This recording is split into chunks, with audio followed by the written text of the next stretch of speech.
Guys, welcome to the J. Scott Outdoors podcast. Before we get going on this episode, I want to thank the sponsors of the podcast. I want to thank GoHunt.com, Cody Nelson, my friend of 20 plus years. I call him the glassing guru, the optics authority. He's the optics manager at GoHunt.com. If you guys have any optics needs at all, whether it be binoculars, spotting scopes, rifle scopes, tripods, anything to do with glassing, give the glassing guru a call.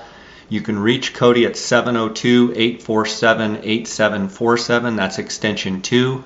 You can email him at optics@gohunt.com, or you can text him directly on his cell phone at 602-399-3699. Ask him any question either by text or by call. I want to thank Cody for all the work that he does with the J. Scott Outdoors podcast listeners. I also want to remind you guys it's application season. There's not a better hunting resource than the GoHunt Insider. For a free trial, you can go to gohunt.com/JScott. You can also get a $50 GoHunt Gear Shop gift card when signing up. I want to thank KUIU.com, KUIU Ultralight Hunting. KUIU is the ultralight hunting gear that I've been wearing since 2010. Go to KUIU.com and you can order directly. It's a direct-to-consumer brand, and they have phenomenal gear there at KUIU.com. I also want to thank PhoneScope.com. Use the JScott21 promo code to get 10% off on all orders. Also, Apex Ammunition. During turkey season, the podcast gets sponsored by Apex Ammunition. Go to apexmunition.com. It's the home of the TSS, the Tungsten Super Shot. It's the best turkey loads on the market. Go to apexmunition.com. Guys, thanks for listening to the podcast. I also want to let you guys know that are listening for Colorado information. I actually have a few elk and mule deer tags available in Colorado on private land if you guys have an interest. Also doing an elk bear archery combo. Reach out to me at jscottoutdoors on Instagram or jscottoutdoors@gmail.com. Reach out, and for more information I'll be happy to share it with you. Let's get right to this episode. Welcome to the J. Scott Outdoors podcast. Today we are going to continue the series on western turkey hunting with our friend Chris Rowe of Rowe Hunting Resources. Chris, how you doing? Doing all right. How are you? I'm doing great. I'm looking forward to touching on late afternoon setups on big old nasty gobblers this afternoon. And before we get to that, I wanted to bring up one thing that I think we forgot on the mid-morning, midday setups episode, and that is what to do with your decoys. And I had said that a lot of times I'll either stash my decoys, which, they can get stolen, but stash my decoys because I may just want to run and gun with one DSD Jake and one hen. And or take the decoys back to the truck, or if I'm going to work an area and just stay put, I'm probably going to let the decoys, keep them out in the open area. And if I'm going to take a nap and just sleep out in the woods, I am definitely going to keep my decoys up, and I want them in as most visible spot where birds can see from every angle all around in the most visible area. How about you? Yeah, and I guess for me, when we're talking about the decoys, obviously if I'm going to be setting up in the morning and I'm going to use decoys, I'll probably have a bunch with me. If I know that I'm near the truck, or if I can stash them and I don't have to, it's not going to slow me down later to come all the way back and get them or whatever, then yeah, I can stash them or tuck them or whatever. A lot of times I'll just see. I use the Avian X, the Avian X decoys, and so those ones will collapse. I can roll them up. I mean, they're still kind of bulky, but I can roll them up. So if I know that I'm going to run and gun, and I'm just going to be covering country looking for birds, most of the time I probably won't set up my decoys, because most of the time I'm going to be moving, hear him, he gobbles. and I'm going to be scrambling to get set up and have him come in, or sometimes he's going to be right on top of me and boom, and I just got to park it and slam down and shoot him in the face when he comes popping over the hill. But if we talked about the fact of, swinging around the birds and getting set up, and if I know I have time to set up decoys, and I'm going to let those birds filter in to my setup, or I'm just, I think we talked about taking a nap, and, I'm going to take a nap here and we'll see what happens. Well, if I'm going to set my decoys up, I'm going to kind of do the same thing that I mentioned previously about, what does the weather look like? I agree with you. You want to set your decoys in a spot where they can be seen by any passing birds, but the other thing, too, is you also want to make sure that your decoys are set up in a realistic spot. Because if it's, say again, you've got an opening in the Ponderosa Pines or whatever, or you're on a particular spot of the ridge and it's open, well, if it's a hot day, if that opening is in the sun, well, most of the time in the middle part of the day, those birds are not going to be out in the middle of the open in that hot sun just standing there baking. They're just not going to be. They're going to probably be more in the shade.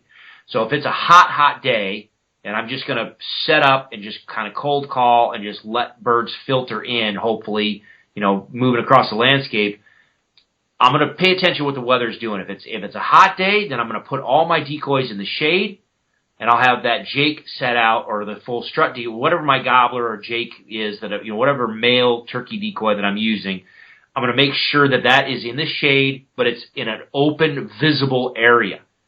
Just like he would be if he was a real bird, he'd want to make sure that he can be easily seen. But again, I'm going to make sure he's in the shade. And then I can tuck all my hens in tighter, closer to some other cover, because that's probably where the hens are going to be, loafing, preening, doing whatever they're going to be doing. They're probably going to be tucked in tighter to some tighter cover. But if it's a cold day, then I'm just going to do the opposite. I'm going to make sure they're out to where they can be seen, but I'm going to make sure they're in the sun. I'm going to do the same thing. I'm going to tuck my hens probably closer to some sort of cover where they might be just kind of hunkered down, preening and just doing what they're doing. But I'm going to have that Jake or the gobbler out a ways, out in the open, just so that he can be seen. And quite honestly, a lot of times, I won't even put a hen decoy out. I'll just put the Jake decoy out. Because obviously the gobblers that are walking around out there, the real ones, they herd hens. They believe that there's hens. Especially if I have a strutter decoy.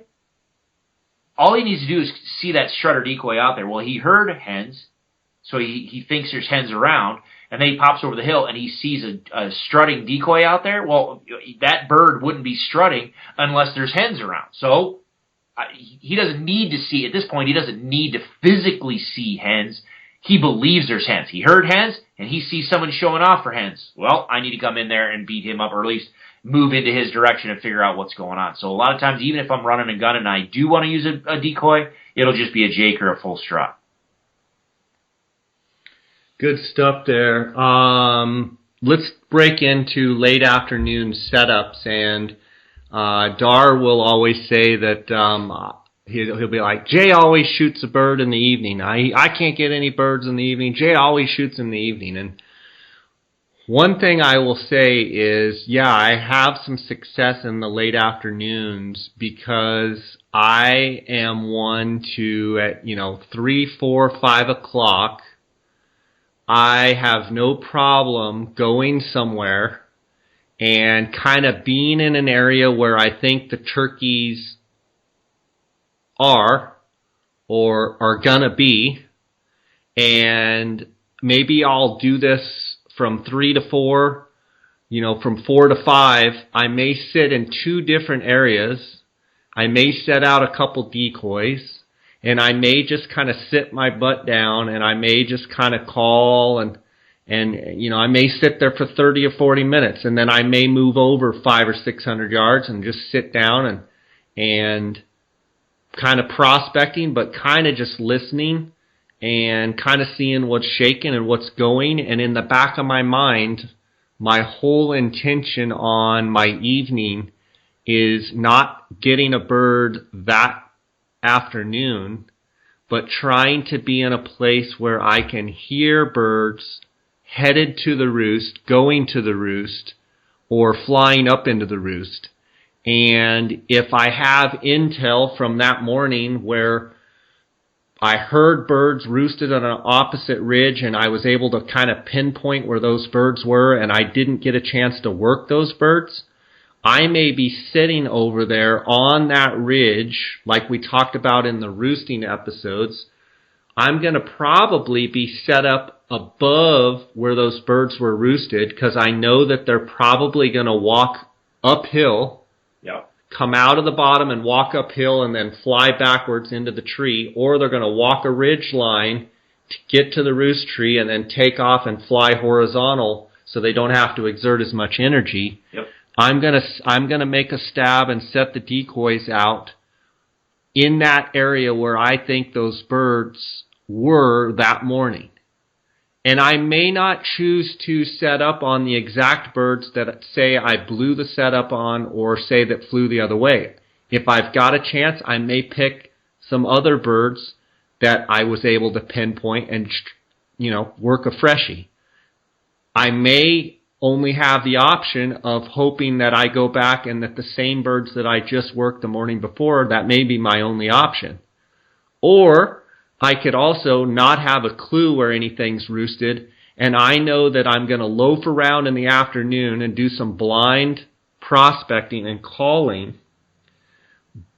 but I'm just hoping to hear a gobble, because I feel like if I can hear a gobble at 5, 6, 7 o'clock in the evening, I'm going to have a much better chance of being in a good roost setup for the early morning the next morning. And so I do a lot of loafing, and then if I feel like I need to move, I move. If I feel like I just need to sit, I sit. And I don't know how to explain that feeling. But, sometimes, when I pick up to move, I just walked away from a bird that's going to be, if I just be patient, it's going to be there. If it's getting calmer and calmer and the wind's starting to die down and it's starting to get, 15, 20, 30 minutes before roost and I got absolutely nothing and I just feel it's too dead and I should have heard a bird, gobbling down in the flats or something headed up to the roost, I may pick up and walk hard for 8 or 10 minutes and get in a different drainage and try and mix it up. Chris, your thoughts? Yeah, no, I mean, I agree with all of that. I really think it comes down to, well, a couple things. One, let me split it this way. There's one where what you were just describing is where where the roosts are, and another situation where you don't know where they're likely to be roosted. And then with that first scenario, do we go after the same group of birds we worked at morning, or do we try to go after another set of birds? The one thing I'll say, I agree with everything you just said. I'm going to try to get on the same elevation or a little higher than the roost is, just because most of the time they're going to swing around and they're going to jump from the high ground laterally over to the tree. It's just a lot easier to fly that way. I may not be set up right if I know the direction they moved off in, and I am very confident that they are still over in a particular direction.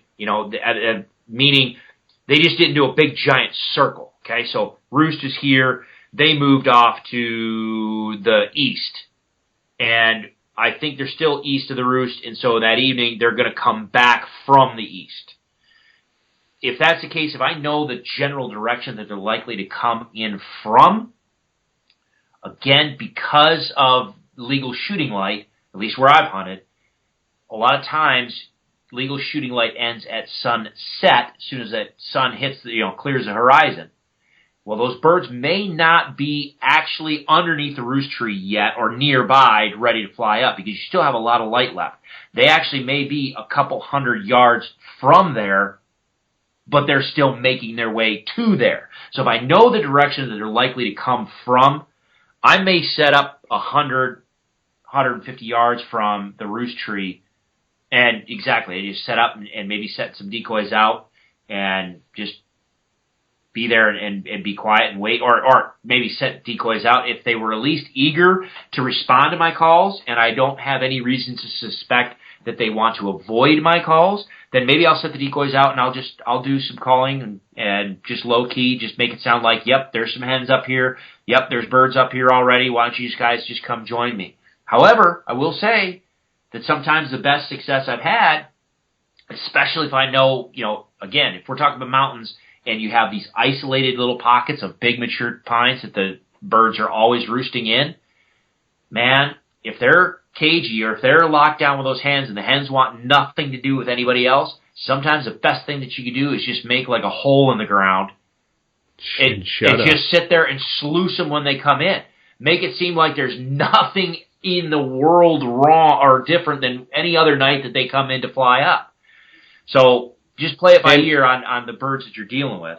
Go ahead. Absolutely. And I will say that generally in the 4, 5, 6, 7, o'clock range, depending on, obviously sometime in early April it's dark at 7, but by, the end of May it's still light at 7. So, as that late afternoon progresses, my personal taste is to call and not call excited. I'm just kind of loafing calling. Yep. Kind of it'll sound kind of like this on a box, just kind of.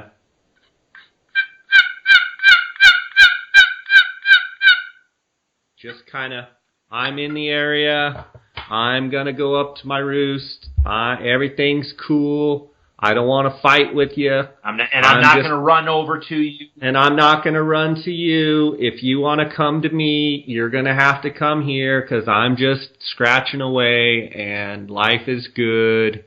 Yeah. And I take that approach.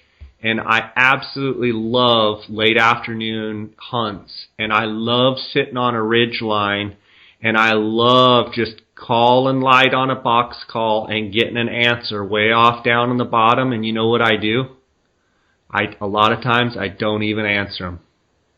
And then I'm just sitting there. I want to answer them. Don't get me wrong. I want to answer them so bad. But I know that gobbler knows that turkeys roost up there. Yeah. Okay?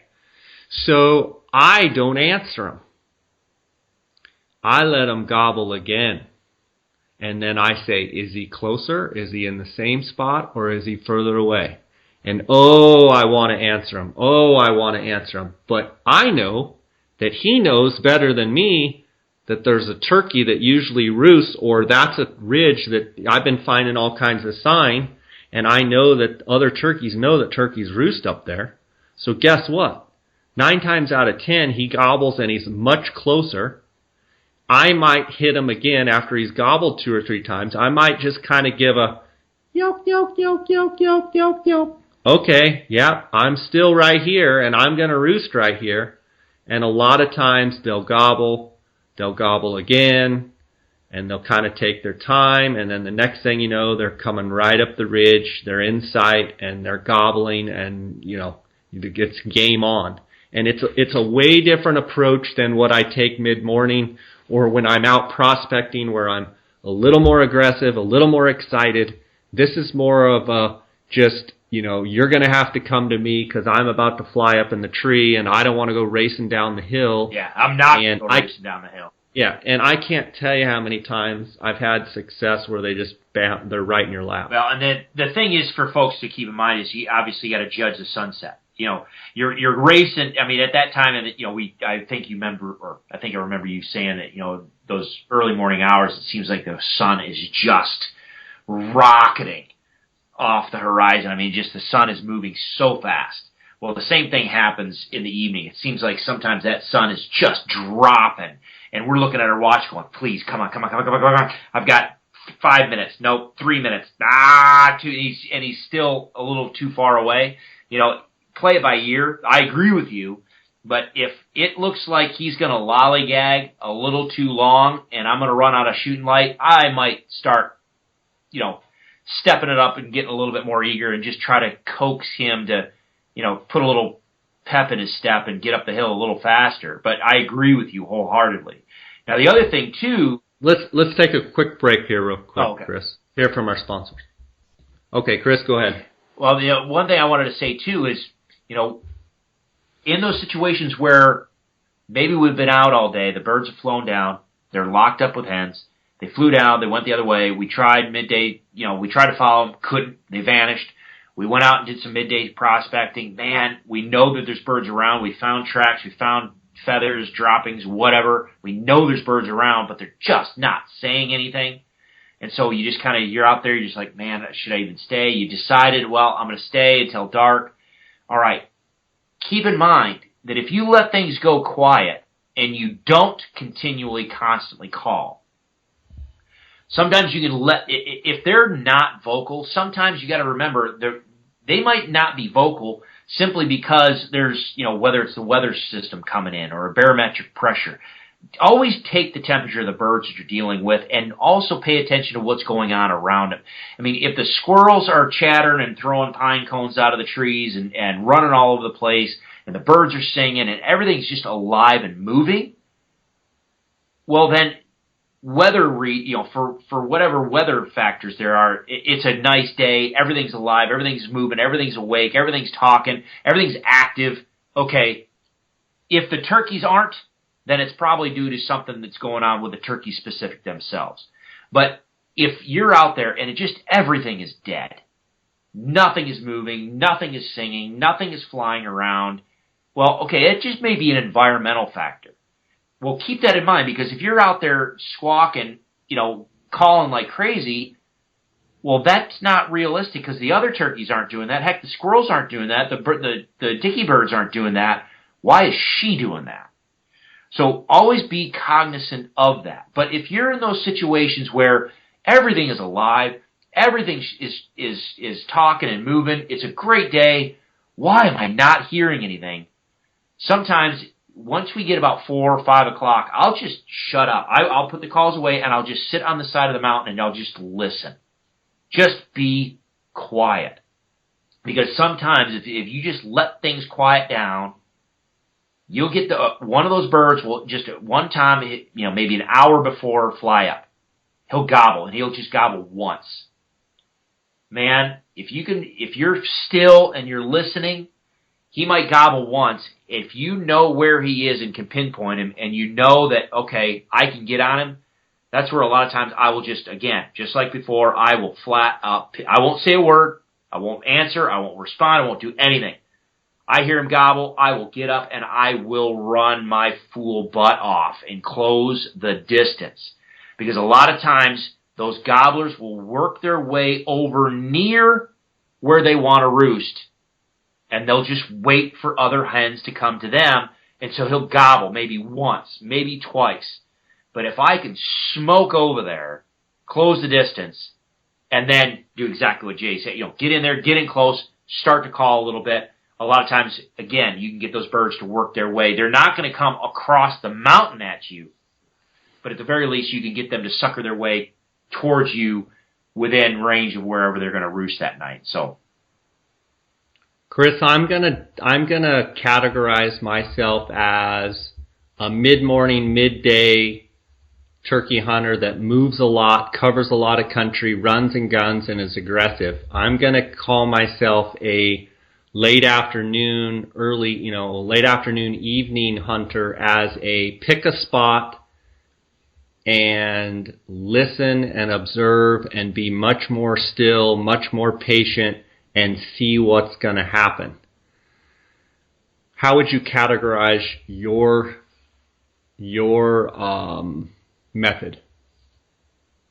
I think mine probably... You could I do both of those, but I think mine kind of follows more with the timing of the season.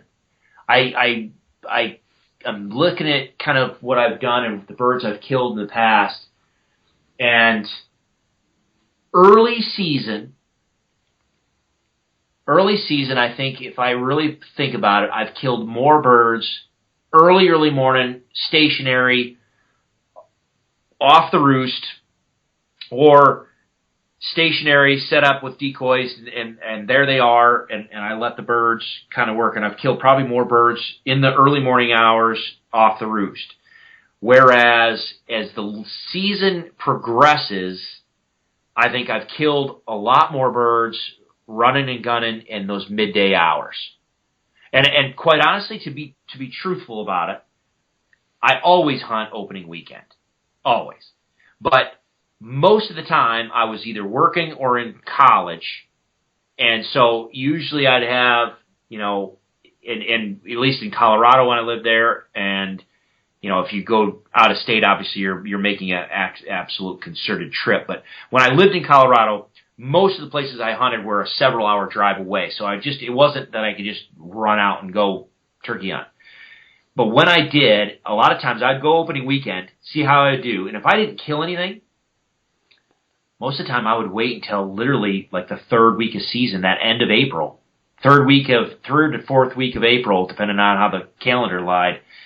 And I would go and then I would run and gun because, those midday hunts, I really think those midday hunts are even better when the hens actually start to lay eggs and the gobblers start finding themselves alone or with fewer hens.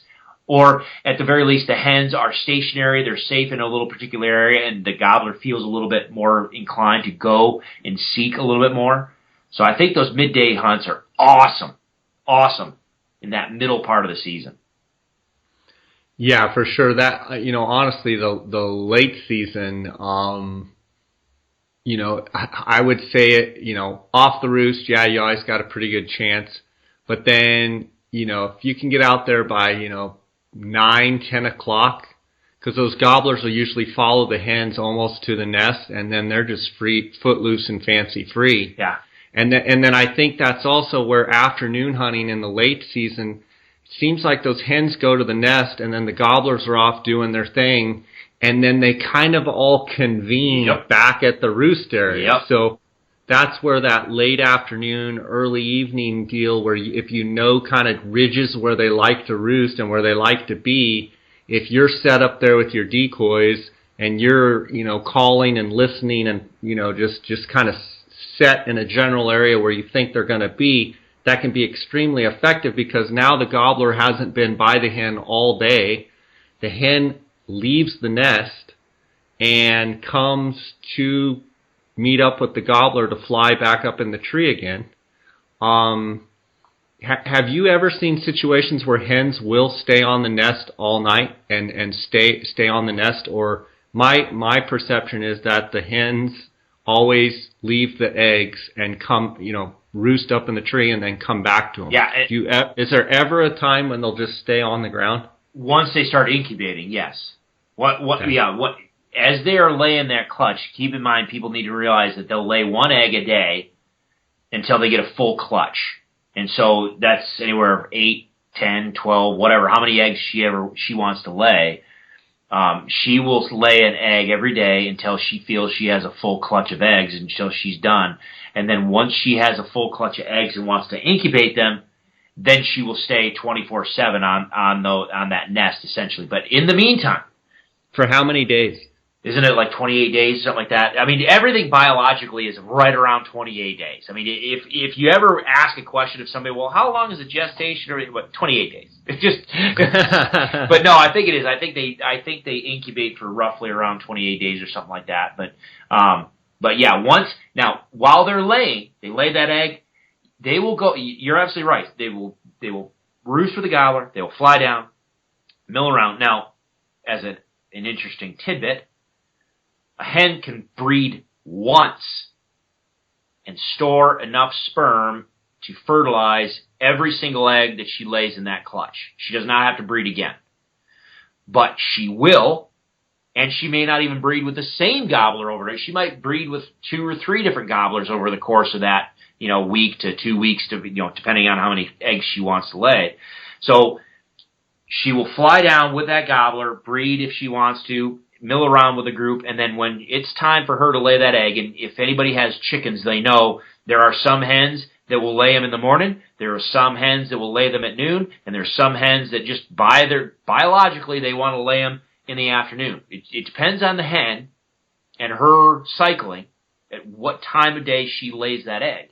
But at some point, she's going to get ready to lay that egg, and she's going to leave that group, and she's going to wander off, and she's going to go lay that egg. Once she lays that egg, she's going to mill around there, and then she's just going to slowly work her way back towards the roost or towards the group if she knows where the group is later that afternoon. And hence the reason why we talked about before about sometimes those gobblers will if they're found at this point, if they're on their own, they're going to make their way back to the roost site. And a lot of times they're one of the first back, or at least the area around that roost, they're one of the first ones back there because they're ready to get the hens all gathered back up. They're going to be strutting, they're going to be gobbling, they're going to be out there carrying on and hopefully attracting and pulling those hens back to them.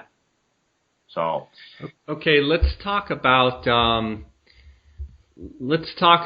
if you, well, by chance, if you're not able to make it off work and get to your hunting area until, let's say, 1 hour before the sun goes down, let's say the day before your hunt, or before the hunt starts, or even, let's say, the season started, and your whole goal is to get birds roosted that night so you have a good chance in the morning to be on a good roost setup. There are some times when I will actually cover ground either on foot, on a quad, or in my truck. And it sounds kind of crazy, but it can be pretty effective if you're, so we're kind of moving away from actually trying to kill a bird that night. I want to make sure, because I don't know that we touched on it. In my mind, you can drive that last hour before it gets dark, and you can kind of do the same thing. You can drive, you can stop, you can get out, and you can just go sit on a log for, 10, 15 minutes, 5 minutes. Just kind of listen. You don't even have to call. Sit there and listen. And then maybe blow a locator call, coyote howl, maybe a crow call, maybe prospect with your box, but I hate to call and then go start the truck. Yep. But maybe you're just trying to strike a bird, and then you're going to scramble to try and follow that bird to the roost. And I've done it many times where, for whatever reason, I'm out there at 3 or 4 or 5 o'clock, and I just get that feeling like, okay, this ain't working, nothing's happening, nothing's calling, and it just, every once in a while I get this feeling that I need to go and I need to just cover ground. I'll get in my truck and I'll just drive, I'll stop, I'll roll all my windows down, I'll sit there and I'll listen, or I'll keep the windows up, I'll just get out real quietly and I'll just go sit over, or maybe just, play with the stick in the dirt, I'm listening. Usually then I'll try a little bit of calling, just trying to strike a bird. I have done that before too, where I strike a bird and, game on, there's still time, and, I've got my shotgun, everything's ready. Boom, I go out there, get halfway to the bird, make a call, make a set, call a little bit. And I've had them where, you come in and boom, you get your bird, and it's the most unorthodox, setup that you ever seen. I'm going to tell you that I kill way more birds in the evening, and I get way more birds roosted if I just pick areas that I think they're going to be in than running and gunning in the vehicle. But I think at times you can run and gun in the vehicle and be effective as far as hearing birds and trying to get something roosted for the morning. Yeah. And depending on where you are, some of these areas are kind of, if you're kind of in the backcountry areas or more remote areas, I'll literally, there's times where I'm hopping back and forth across a ridge, and I'll go up and over on the, say the ridge line runs north-south. I don't know. Maybe I'll pop over on the west side, sit, listen. Maybe I'll call a little bit, throw a locator or whatever. I'll sit, listen, nothing. Jump back over on the east side. All right, sit, listen, nothing. Call a little bit, maybe locator or whatever, nothing. All right, smoke down the ridge line, several hundred, maybe quarter mile, half mile, whatever. Listen, nope, nothing. Bump back over on the other side. Listen, nope, just covering country. Just covering country. Yeah, absolutely. Yeah. Now the other thing too is I don't want to. Let me say this now so I don't forget it, and then I'll let you head wherever you want to head. It's kind of funny because my wife she enjoys going turkey hunting with me, but she always gives me grief. And I'm not saying this stereotypically, but a lot of women get a lot colder than men in the mornings. and they might not be, some women are maybe not as motivated and, intoxicated by turkeys on the roost in the morning like some of us guys can, or diehard turkey hunters can. She would go turkey hunting with me in the morning, and every time she'd be like, oh, just dragging, thermos of coffee, bundles up with, all sorts of clothes and stuff to go slug around in the cold. Again, most mountain, at least where I hunt in the mountains, it's cold in the morning.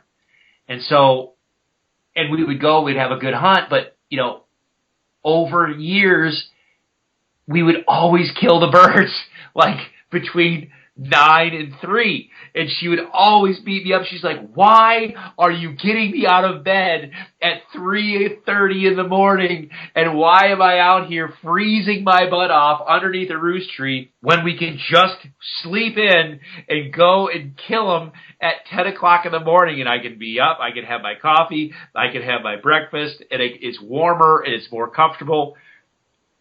We need to fit, if we want to go with other people, if we're taking kids, if we're taking our spouse or wives, and sometimes wives, if you're taking your husbands don't hunt or whatever. If you're taking new people hunting, and especially if you're taking kids or those people that aren't just fired up about it yet, don't overlook the success and the benefits of those midday hunts later on in the season. Because they can be exceptionally productive, and they're a whole heck of a lot easier on those new guys or new guys and gals, because you can let them sleep in, you can let them get their breakfast, they can take their time getting ready, they don't have to layer up with a whole bunch of clothes, and then you can just take a leisurely hike or a leisurely stroll across the landscape and have a good hunt through the middle part of the day.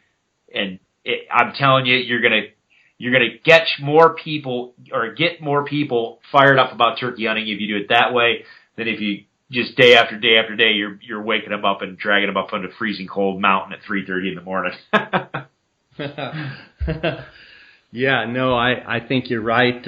I'm a little hard on people, and I say if you want to be a real turkey hunter, you got to do it all the time. You can't just cherry pick when you're going to turkey hunt. And I get eyes rolled and all sorts of stuff at me. But you bring up a good point. Is there anything in late afternoon setups that you think we missed, or do you think we got it covered here?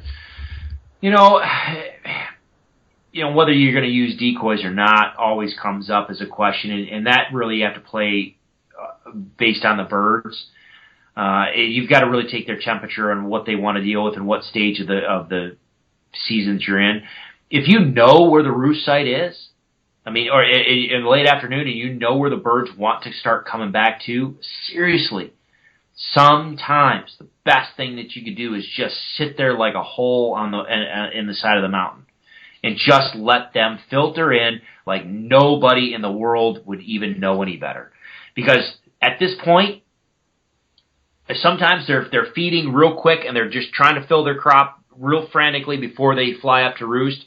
And so, but they're not overly motivated to engage one another. A lot of times, they will breed in the evening, but a lot of times they're just not doing that. And so even though they want to be with one another, they might not be overly eager to just bowl one another over to where, say you only have like a Jake and a hen or a Jake and a couple of hens. You might set those decoys out, and that bird is slowly working his way up the ridge, and he gets out there, 80 yards, and he sees the decoys. He may just be like, oh, well, they're already up there. They're getting ready to fly up. All right, well, I'm just going to mill around here and just pick, and not commit, not come all the way in. Sometimes it's actually better, I've found, in the evenings, maybe not to even put a decoy out, or if you do, just put like a hen, or, and maybe a feeding hen, or a hen that's, maybe not upright, but just put one decoy out. Sometimes you got to really judge on whether or not you really want to put your full decoy spread out or not. Now, if it's early season, yeah, a lot of times I will. I'll put, especially if I'm using a full strut decoy, absolutely throw that baby out there, because now you are a new guy showing off for the ladies that he's expecting to show up there, and he's like, who the heck is that? A lot of times they'll come smoking in, but that's usually earlier on in the season. I think one of the things you can do in the late afternoon setups, if you have that situation where you've got hens and a gobbler and smoked you right off the roost and went the other way, and never heard another peep from them. But let's say you've heard them in the same spot a couple days in a row. Sometimes I'll go right up there where they're going to roost on that ridge, and I'll just set a strutter decoy right there where he's going to be. Yep. And they'll come in and just annihilate that thing because it just tears them up. I agree, my friend. All right, buddy. Why don't you tell the listeners how they can find you? Yeah, as always, it's roehuntingresources.com. Roe Hunting Resources, ROE huntingresources.com is our website. You can subscribe there for all the educational stuff that we do, from elk to, we're talking turkey here, but we've got a lot of elk stuff. And if you do subscribe, if you go through there, it's all video based, so there's a lot of videos to watch. But if you do go to subscribe, when you get to the end, it'll ask for a promo code or a coupon code. Just type in J Scott Podcast, and it'll take 20% off. But you can follow us on, Facebook, Instagram, Twitter, and our YouTube channel. But all of those, it's Roe Hunting Resources, and you can find us there. And on our YouTube channel, we've got, I don't know how many hundreds of videos on there too that you can watch. So yeah, absolutely. Awesome, buddy. Thank you for coming on. And for the listeners out there, we've covered a lot of ground with different episodes with the scouting, the roosting, the early morning setups, the midday setups, the late afternoon setups, and we're going to talk some calling and decoy setup and placement. So thanks for tuning in.